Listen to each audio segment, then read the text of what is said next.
2 times I was in San Francisco, I had to try the seafood chowder. They're famous for their seafood chowder, so I wanted to come back here to Australia and replicate how they do it.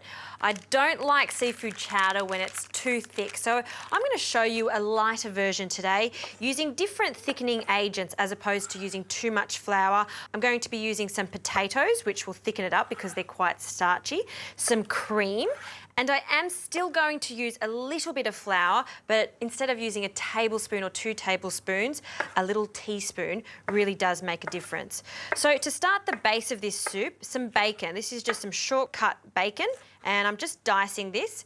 I've got a large 7.2 litre pot. This is fantastic for soup, and just heating up that oil on a medium to high heat. I can now add the bacon, so just crumble it up. And then, like many soups, we're going to start this with a mirepoix also. So a mirepoix is the combination of carrots, celery and onions. So I finely chopped the celery.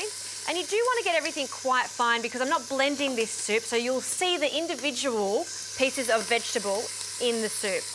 I'll also add some herbs at this stage, some thyme and a bay leaf. And I'll just stir that so everything's coated in the oil. Smells good already because of that bacon. And now for some onions, 2 onions that I'm going to finely dice. This can also go in with some garlic. I'm going to soften this for about 5 to 6 minutes. Just continually stir this because you don't want this to get any colour at all. This is a nice, vibrant, white coloured soup.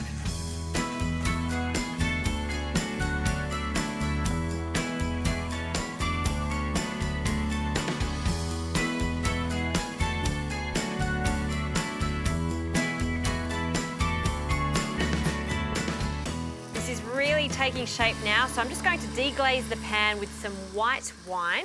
You can see that nothing's coloured there, so it's just softened, and mix that until that white wine reduces a little bit. I'll now season this with a little bit of white pepper, keeping with the white theme here, and a small pinch to start with. We can always add a little bit more later.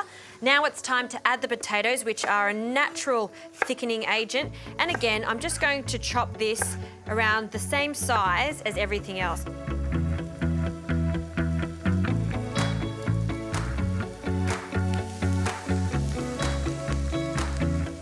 So I'm going to add the milk now. A little bit of flour, like I said, just a small amount. And just mix that in. And now for the stock. Now I have some fish stock here, 1 litre of fish stock, or enough just to cover all of the vegetables there. And then give that a stir. Once this has come to the boil, I'm going to put the lid on and turn this down and cook it for about 15 minutes or until all of those vegetables have become really tender.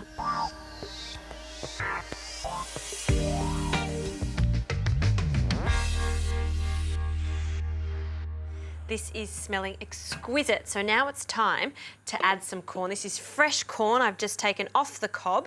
I like to leave the corn to the end because I don't want it to overcook. I want it to stay really sweet.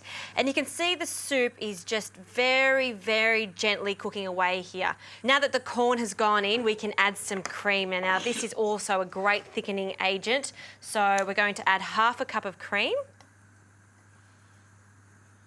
And it's also going to make this extra white. Look at that. And I've got a wonderful variety of mussels, scallops, and some rockling and some prawns here. Again, order is important when you're cooking seafood. So the thing that's going to take the longest to cook are the mussels. So they go in first. And they're just going to gently poach together. Perfect. Next, the scallops can go in. Followed by the fish, so rockling. You could also use some salmon for this, whiting, fantastic, flathead, this could go on, even some barramundi, fantastic. And then last are the prawns for me.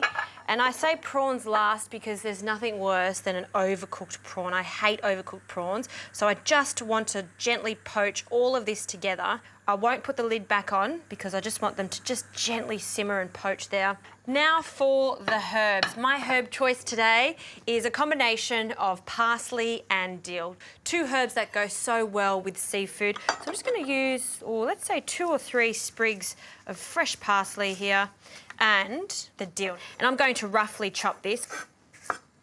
And this can go in right now, this last minute. And lastly, a little bit of lemon zest.